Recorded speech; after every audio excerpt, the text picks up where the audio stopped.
فمن تأول فیہا، جو شخص کے اس کے علاوہ کی تعویل کرتا ہے، بغیر ذالک، اس کے علاوہ، اخطأت، خطا پر ہے،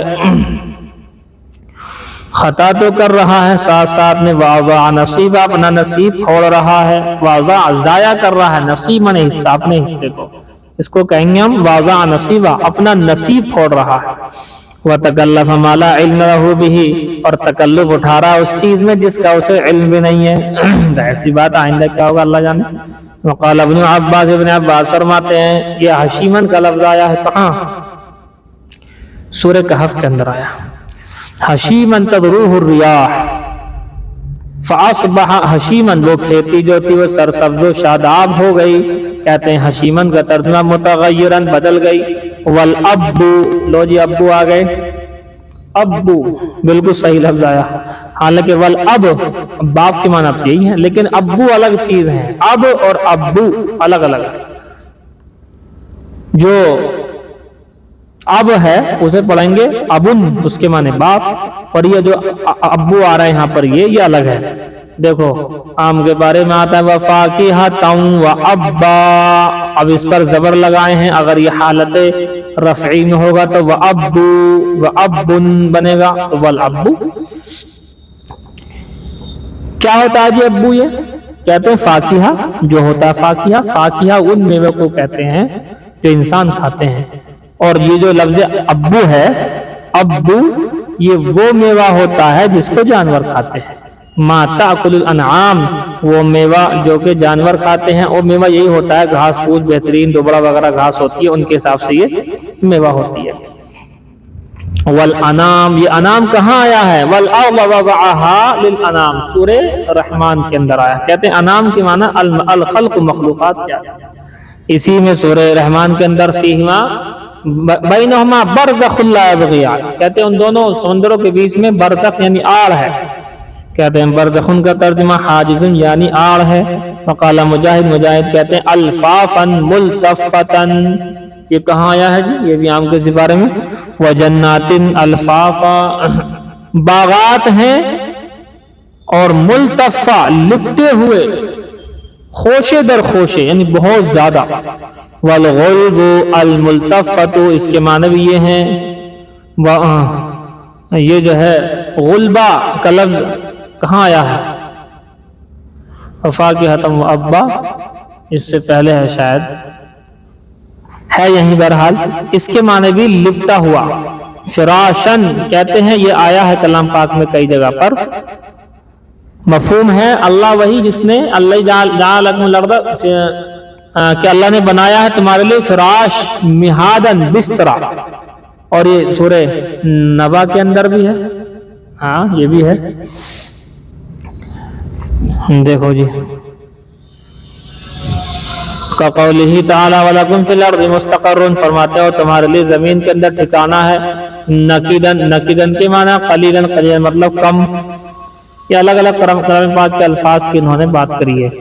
باب صفت الشمس والقمر، یہ باب ہے شمس و قمر کی صفت کے بارے میں، حالات کے بارے میں، کیا ہے جی وہ دیکھو جی، شمس و قمر کا آئے گا بھی حساب کتاب، نیچے کلام پاک کی آیتیں آئیں گی، ان کے الفاظ آئیں گے، بحسبان، یہ حسبان، الشمس والقمر بحسبان، سورہ رحمان کے اندر آتا ہے کہ چاند ستارے اپنے حساب سے چل رہے ہیں۔ قال مجاہد فرماتے ہیں تفسیر قرآن کے ماہر حضرت مجاہد کا، حسبان الرحا، یہ ایسے چل رہا ہے جیسے کہ چکی چلتی ہے، یہ ہے جی بات۔ اچھا جی، اور آگے وقال غیرہ، اور ان کے علاوہ لوگوں نے کہا بحساب و منازل، حساب سے اور منازل یعنی اس کی جو منزلیں ہیں وہاں چل رہے ہیں۔ چاند ستاروں کی ہیں منزلیں، چاند کی منزلیں تو ایک مہینے میں ہوتی ہیں پوری، اس لیے مہینے کا حساب لگتا ہے، سورج کی منزلیں جو ہوتی ہیں وہ سال کے حساب سے ہوتی ہیں۔ لا یعدوانہا، ان منزلوں سے آگے نہیں بڑھتا ہے۔ حسبان کہتے ہیں یہ جمع کا صیغہ ہے، جماعت حساب، حساب کی جمع ہے، مثل شہاب و شہبان، جیسے کہ شہاب کی جمع شہبان آتی ہے۔ ضحاہا کہتے ہیں، ضحاہا کا ترجمہ ضوءہا روشنی کے معنی ہے، ان تدرک القمر کہ سورج کے لیے مناسب نہیں ہے کہ وہ چاند کو پکڑ لے۔ کیا مطلب؟ لا یستر ضوء احدہما ضوء الاخر، ایک دوسرے کی روشنی کو چھپا نہیں سکتے۔ چاند اپنی دے گا، حالانکہ چاند کی روشنی اپنی تو ہوتی نہیں، ریفلیکٹڈ لائٹ ہوتی ہے، بوروڈ لائٹ کہتے ہیں اسے ہم، تو سورج سے وہاں جاتی ہے اور وہاں سے ہمیں محسوس ہوتی ہے۔ ولا ينبغي لهما ذلك، اور ان دونوں کے لیے مناسب نہیں ہے، یہ نہیں ہے کہ صاحب چاند سورج کی جو روشنی اس کے اوپر پڑ رہی ہے اپنی اس کو ختم کر دے، یا جو ہے سورج کی روشنی وہ اس کو ختم کر دے، نہیں، سب کی روشنی رہے گی، جو اللہ نے نظام بنایا سب ویسے کا ویسے ہی رہے گا۔ سابق النہاری فرماتے ہیں رات دن سے آگے نہیں بڑھ سکتی، جب رات آئے گی تو رات ہی ہوگی۔ یتطالبان حثیثین، ایک دوسرے کے پیچھے پیچھے تیزی کے ساتھ چل رہے ہیں۔ نسلخ فرماتے ہیں نخرجو کے معنی ہے اس کے کہ نکالیں گے ہم احدہما ان دونوں میں سے دوسرے کو، رات میں سے دن، دن میں سے رات۔ ویدری کل واحد منہما، پھر ان میں سے ہر ایک چلتی رہے گی، رات رات کے ٹائم پر، دن دن کے ٹائم پر۔ واہیہ، واہیہ کا ترجمہ کہتے ہیں واہیہ یعنی کمزور، اور کمزور کا مطلب تشققها، اس کا پھٹنا، آسمان کا پھٹ جانا اس سے مراد ہے۔ ارجائیہ، ارجائیہ کے معنی معلوم ینشق منہا، جب تک کہ وہ نہ پھٹے، کناروں کے معنی کہ فرشتے جو ہوں گے آسمان کے کناروں پر ہوں گے، کیسے ہوں گے؟ معلوم ینشق منہا، جب تک کہ وہ آسمان نہیں پھٹا، جب کا واقعہ ہے۔ وہو علی حافتیہ، وہ اس کے کناروں پر ہوں گے۔ کقولی کا، جیسا کہ تو کہے، علی ارجائل بیری، کہ میں یا کوئی بھی شخص کنویں کی منڈیل پر ہے۔ اغتشا کلام پاک کے اندر آیا ہے، وجنہ یہ بھی کلام پاک کے اندر آیا ہے، دونوں کا ترجمہ الظلامہ، اندھیرا ہونا۔ وقال الحسن، حسن بصری فرماتے ہیں کوبرت کا ترجمہ تکور حتی یذهب ضوءها، بے نور ہو جانا یہاں تک کہ اس کی روشنی ختم ہو جائے۔ ویقال، اور کہا جاتا ہے واللیل وما وسق، کہ قسم ہے اس رات کی، وما وسق، اور ان تمام چیزوں کی جو کہ چل رہی ہیں اس زمین کے اوپر۔ جمع من دابہ، فرماتے ہیں کہ اکٹھا کیا ہے دابہ کو، شامل ہے یہ تمام کے تمام جانوروں کو۔ اتسق معنی اتسق استوا، مکمل ہونا۔ بروز کا ترجمہ منازل الشمس والقمر، چاند سورج کی منزلوں کو کہتے ہیں بروج۔ الحرور کہتے ہیں بالنہار مع الشمس، کہ دن میں سورج کے ساتھ۔ وقال ابن عباس روبہ، ابن عباس اور روبہ، روبہ کون ہے جی؟ امام لغت ہے، امام لغت روبہ۔ الحرور کہتے ہیں باللیل، رات میں۔ دیکھو آپ نے سنا ہوگا لو چل رہی ہیں، لو تو لو جو ہے دو طرح چلتی ہیں، رات میں لو اگر چلتی ہوں تو الحرور باللیل، رات میں لو کا چلنا، گرمی کا لگنا، اور وہ سموم بالنہاری، اور دن میں اگر چلتی ہیں لو تو سموم کہتے ہیں اسے، دن میں لو چلنا۔ ویقال، اور کہا جاتا ہے یولجو یکبرو، کہ داخل کر دیتا ہے اس کو۔ ولیجا کے معنی کل شیء اخلط فی شیء، ولیجا کہتے ہیں کہ ہر وہ چیز جو ایک دوسرے میں داخل ہو جائے، رات دن میں داخل ہوتا ہے، دن رات میں داخل ہوتا ہے، یہ ہے بات۔ وبه قال حدثنا محمد بن يوسف قال حدثنا سفيان عن الأعمش عن إبراهيم التيمي عن أبيه عن أبي ذر قال قال النبي صلى الله عليه وسلم لأبي ذر، فرماتے حضرت ابو ذر غفاری سے روایت ہے، حضرت ابو ذر غفاری سے فرمایا حضور نے حين غربت الشمس، اس وقت کہ سورج غروب ہو گیا، اتدری أين تذهب، کیا تم جانتے ہو کہ سورج کہاں چلا جاتا ہے؟ قلت، تو میں نے کہا اللہ عالم ورسول عالم، کہ اللہ اس کا رسول کو زیادہ علم ہے۔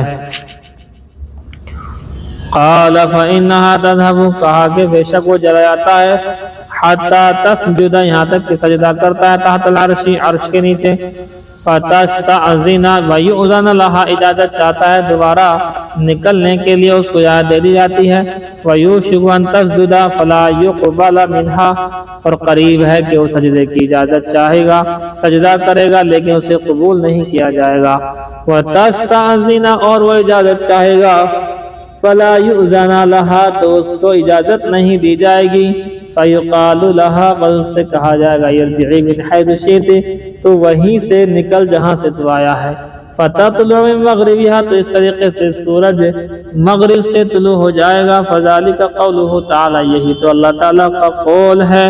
والشمس تجری لمستقر لها، اور سورج چل رہا ہے اپنے اپنے مدار پر، اپنے اپنے ٹھکانے کے لیے.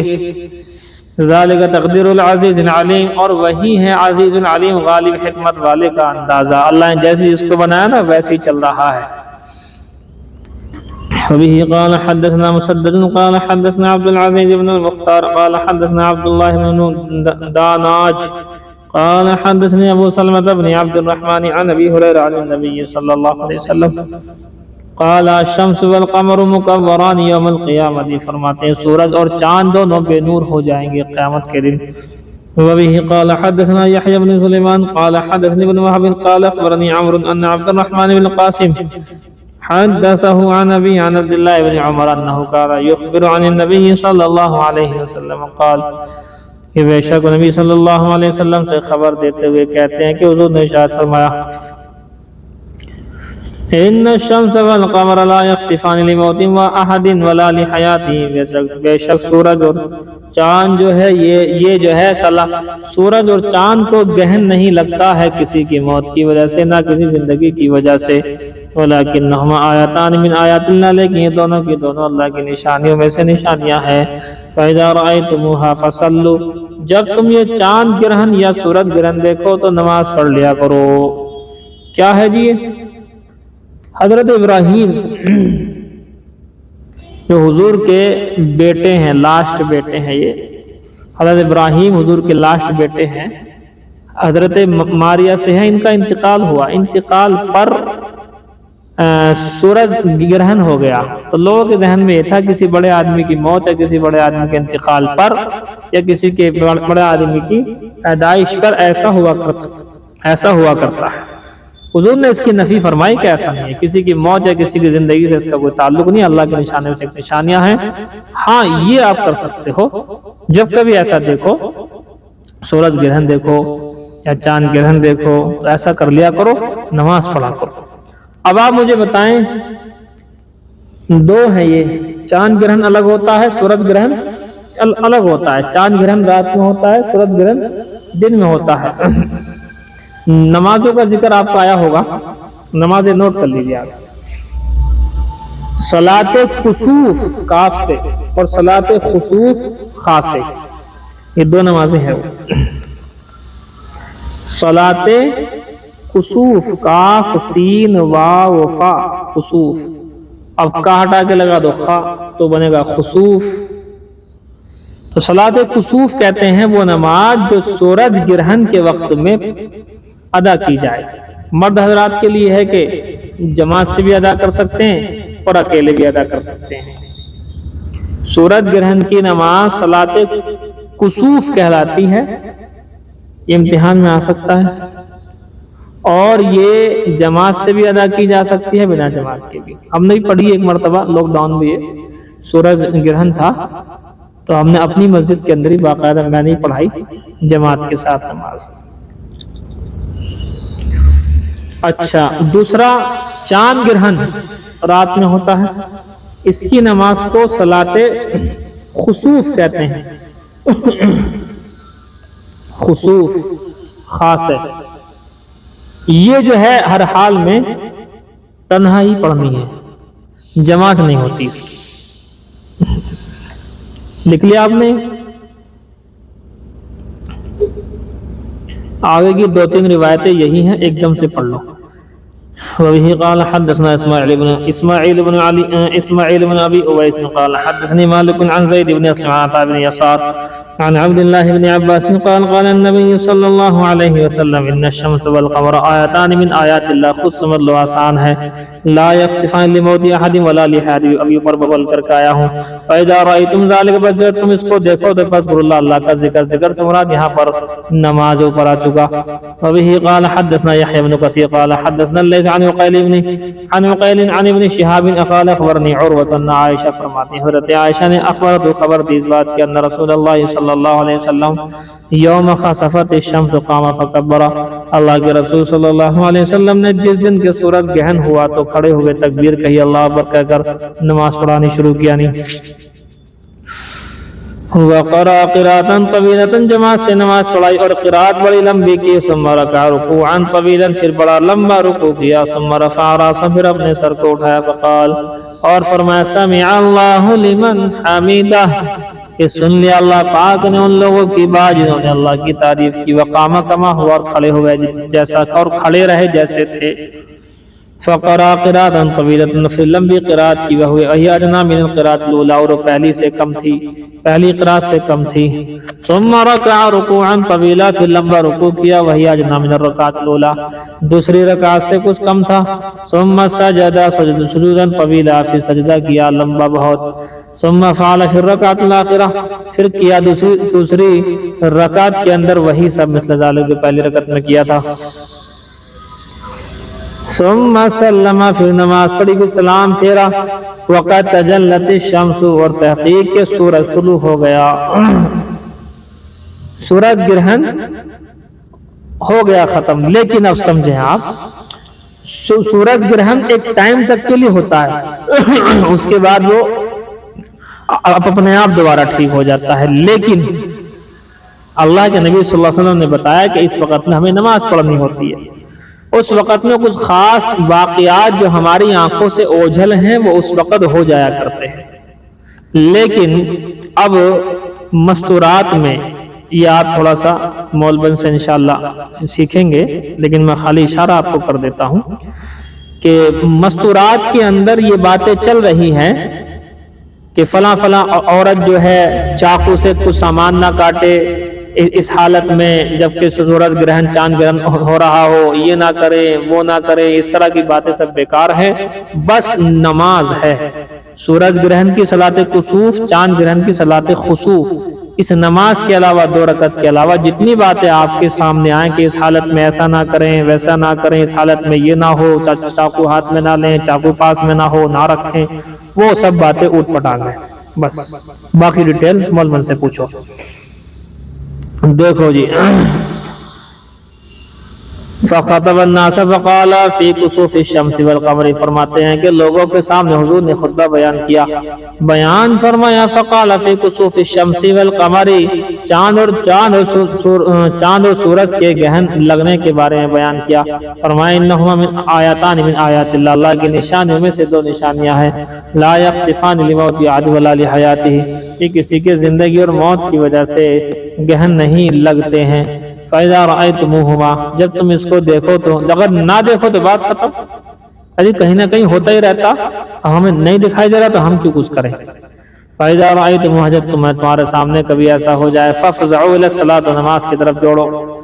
وَبِهِ قَالَ حَدَّثْنَا مُحَمَّدْ بن المثنى قال حدثنا يحيى عن إسماعيل عن قال حدثني قيس عن أبي مسعود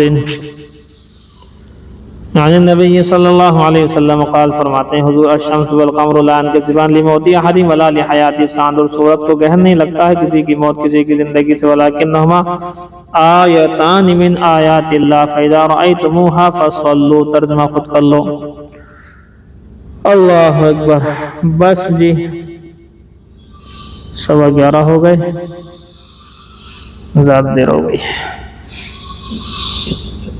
جی، پوچھیں۔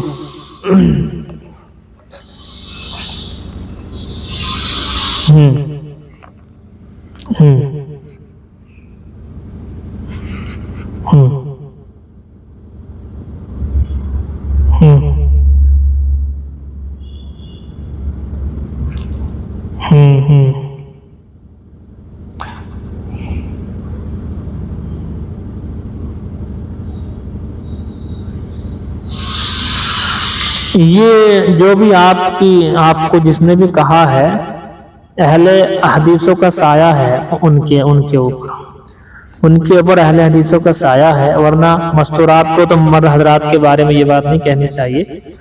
دیکھیے 2 باتیں سمجھے آپ، جب سوال آیا ہے تو بخاری شریف میں روایت آئے گی، بخاری ہم پڑھانے والے لوگ ہیں اس لیے ہمیں زیادہ علم ہوتا ہے ان چیزوں کا، ان سے اس بات کو آپ بول دینا۔ روایت ہے لا صلاۃ لمن لم یقرأ بفاتحۃ الکتاب، کہ کوئی نماز نہیں ہے سورہ فاتحہ کے بغیر، تو ہمارے ہاں کوئی نماز سورہ فاتحہ کے بغیر نہیں ہوتی۔ اب نماز پڑھنے والے 3 طرح کے لوگ ہیں،